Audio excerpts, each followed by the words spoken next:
Hello అందరికీ నమస్కారం. Welcome to our channel. Sai Krishna missing ఉదంతం 2 తెలుగు రాష్ట్రాల్లోనే కాక దేశం మొత్తం తీవ్ర సంచలనంగా మారింది. ఇటీవల కాలంలో మనం చూస్తే లాకప్ డెత్తులన్నవి లేవనే చెప్పాలి. కానీ ఒక లాకప్ డెత్ మాత్రమే కాదు, అంతకు మించి చాలా జరిగింది. పెద్ద తలకాయలు ఇందులో ప్రధాన పాత్ర పోషించాయి అని చెప్పేసి ఇప్పుడు ఒక్కొక్కటి వార్త వెలుగులోకొస్తుంది. అందరూ ముక్కున వేలేసుకొని ఆశ్చర్యపోయేలాగా కొన్ని విషయాలు వెలుగులోకి వస్తున్నాయి. రాష్ట్ర ప్రభుత్వం, పోలీసు యంత్రాంగం వీటికి సమాధానం చెప్పి తీరాలి.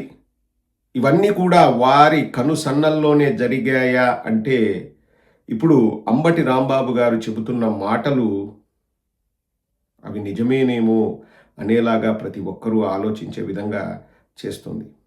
అంబటి రాంబాబు గారు మాట్లాడుతున్నారు, ఒక్కసారి వినండి. చాలా సమాచారం ఉంది. ఆ సమాచారం సీనియర్ ఐపీఎస్ ఆఫీసర్ విచారిస్తే ఆ సమాచారం అంతా కాలగర్భంలో కలిసిపోద్ది, భూస్థాపితం చేసేస్తారు. సాయి కృష్ణ చనిపోయిన తర్వాత అందరు అఫీషియల్స్ కి కూడా ఇన్ఫర్మేషన్ ఇవ్వడం జరిగింది. సిఐ నాగరాజు అండ్ టీమ్ వాళ్ళ పర్యవేక్షణలోనే కమిషనర్ రాజశేఖర్ బాబు, డీజీపీ హరీష్ కుమార్ గుప్తా, హోంమంత్రి వారి కనుసన్నలలోనే రెండవ నేరం జరిగింది. ఆ డెడ్ బాడీని తీసుకువెళ్లి ఖననం చేసి బూడిద చేసి ఉన్నాడా లేడా సాక్ష్యమే లేదు. ఇప్పుడు చచ్చిపోయింటే ఎవరు నమ్మటానికి వీల్లేదు, ఉన్నాడంటే నమ్మడానికి వీల్లేదు. సందిగ్ధంలో పెట్టేదానికి సాక్ష్యాధారాలను తొలగించే కార్యక్రమంలో మొత్తం టోటల్ పోలీస్ యంత్రాంగం, హోం మంత్రి దగ్గర నుంచి హరీష్ కుమార్ గుప్తా, రాజశేఖర్ బాబు ఇంకా పోలీసులు చాలా మంది ఆయన సహకరించారు. తీసుకువెళ్లి దహనం చేసే కార్యక్రమంలో మరొక మాట కూడా చెప్తాను. చనిపోయిన తరువాత 2-3 రోజులు ఆ శవం అక్కడే ఉంది. హాస్పిటల్కి దింపారు, ప్రైవేట్ ఆసుపత్రికి, మార్చురికి దింపారు, తర్వాత బాత్రూంలో పడేసి అతి హీనంగా చూశారు.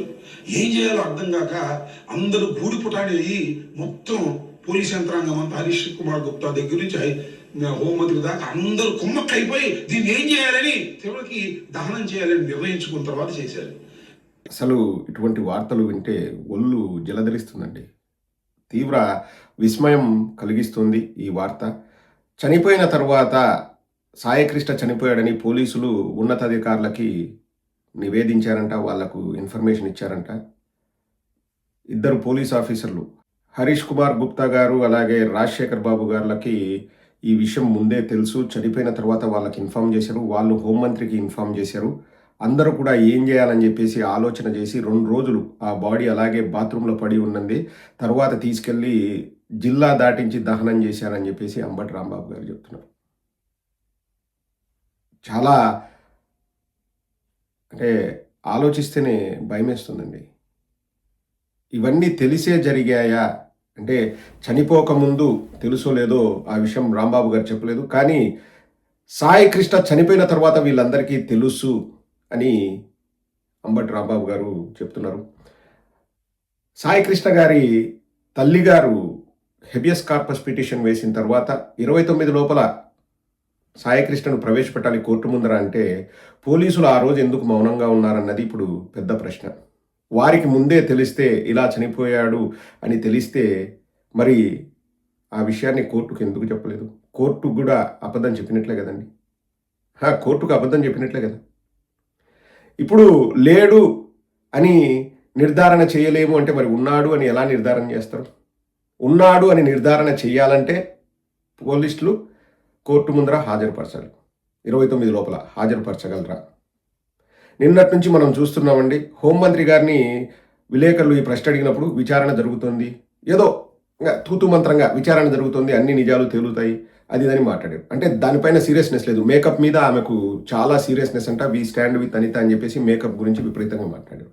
అండ్ యాజ్ యూజువల్గా నిన్న ఒక పత్రికా ప్రకటన చూసాం. చంద్రబాబు నాయుడు ఈ విషయం పైన సీరియస్గా ఉన్నాడు, అధికారులకు ఆదేశించారు, ఇంకొక రాజమండ్రి ఎస్పీని విచారణకు పంపించారు అని చెప్పేసి ఆ మీటింగ్లో పవన్ కళ్యాణ్ గారు కూడా ఉన్నారు అని చెప్పేసి మాట్లాడారు. అంటే సీరియస్ అయ్యారు అంటే ఏంటి? తప్పు జరిగిందని కదా. ఏం తప్పు జరిగింది? ఎందుకు తప్పు జరిగింది? ఎందుకు చంపాల్సి వచ్చింది? అంటే తప్పు చేసిన వాళ్ళందరినీ చంపుకుంటూ పోతారా? నిన్న సాయికృష్ణ తరపున మాట్లాడిన లాయర్ ఆవిడ చెప్పిన దాని ప్రకారం సాయికృష్ణ పైన ఇప్పుడున్నవి కేవలం 2 కేసులంట. మిగతావన్నీ కొట్టేశారు. అవి అసలు అతన్ని ఊరికే ఇరికించారు, కొట్టేశారు. ఇప్పుడున్నవి 2 కేసులని. కానీ ఏది కూడా కాన్ఫిడెంట్‌గా ఈ ప్రభుత్వం గాని, పోలీస్ అధికారులు గాని చెప్పడం లేదండి. అసలు విచారణ జరగడానికి ఆడ శవం ఉంటే కదా విచారణ జరగడానికి. ఎప్పుడో బూడిదైపోయింది ఆ శవం. నెల 8 రోజులండి. పోలీసులు పట్టుకెళ్ళి మే 9వ తేదీ పట్టుకెళ్తే ఈ రోజుటికి నెల 8, నెల 9 రోజులు అవుతుంది. ఏం చేశారు ఇన్ని రోజుల నుంచి? అంటే మీడియాలోనో, లేకపోతే ప్రతిపక్షం వాళ్ళో, లేకపోతే కుటుంబ సభ్యులో వాళ్ళు బయటికొచ్చి మాట్లాడి కోర్టులో కేసులేస్తే తప్ప ఈ విషయం ఎవరికీ తెలిసేది కాదు. అంటే ఇంక పోలీసులు ఏం చేస్తున్నారు? పోలీసులు ఏం చేస్తున్నారు? ప్రతి ఒక్కరు ఆలోచించాలి కదండి. అంటే ఇప్పుడు వైఎస్ఆర్ కాంగ్రెస్ పార్టీయో, లేకపోతే కుటుంబ సభ్యులో, లేకపోతే మానవతావాదులో, లేకపోతే హ్యూమన్ రైట్స్ కమిషన్ వాళ్ళు, లేకపోతే ఈ బార్ అసోసియేషన్ వాళ్ళు వీళ్ళందరూ బయటికి రాకపోతే ఏంటి పరిస్థితి? ఇంకా వీళ్ళెవ్వరు మాట్లాడకూడదు. నారా లోకేష్ ప్రకారం మా గొంతు ఎందుకు నొక్కుతారంటే వీళ్ళెవ్వరు మాట్లాడకూడదు. వీళ్ళెవ్వరు మాట్లాడకపోతే సాయికృష్ణ ఏమైనాడన్న విషయం బయటికి రాదు. అర్థమవుతుందా మీకు? This is the main reason.